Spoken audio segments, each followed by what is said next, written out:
I'm a guy with a calculator, and I'd like to talk to you about some truth that matters.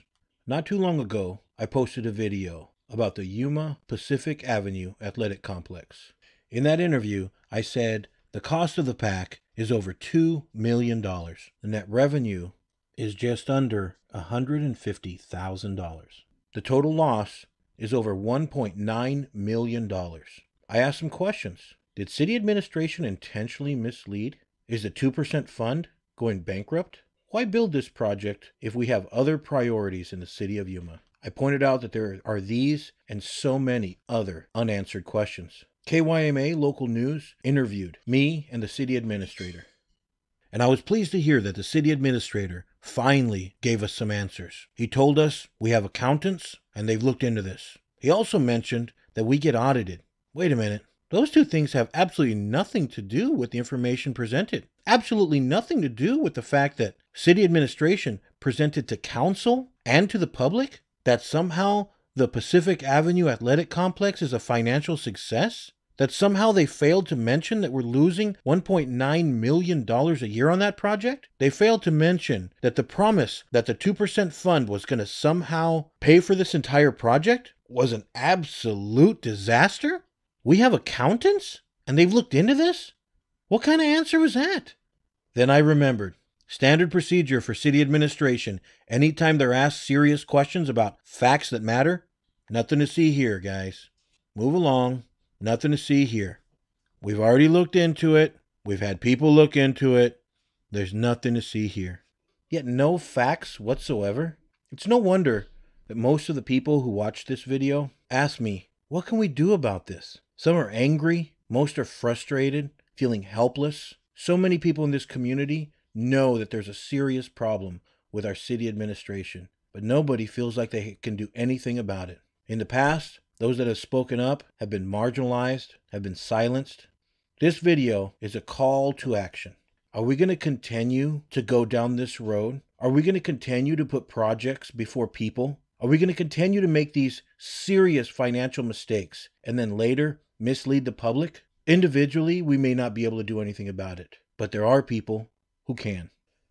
This is a copy of the City of Yuma Charter, Article 7, Section 10. It says here that the City Council may subpoena witnesses, administer oaths, take testimony, and require the production of evidence in a public investigation. This is the only way that we can get to the answer. The days of, hey, there's nothing to see here, we've already looked into it, stop asking questions, are over. And if in fact my fear and concern is realized and the city administration has intentionally misled the public, Article 8, Section 2 authorizes Yuma City Council to remove the city administrator with or without cause in any regular or special meeting by vote of 4 or more members of the council. I'm not suggesting that this is what is necessary. I'm merely pointing out that they are authorized to take such action if necessary. Ladies and gentlemen, let me introduce you to the solution. This is your Yuma City Council. From left to right, Jacob Miller, Leslie McClendon, Gary Knight, Doug Nichols, Edward Thomas, Karen Watts, and Michael Shelton. On the screen are their email addresses. These are the only 7 people in our community that can take action. The charter authorizes, and their oath of office requires that they take action.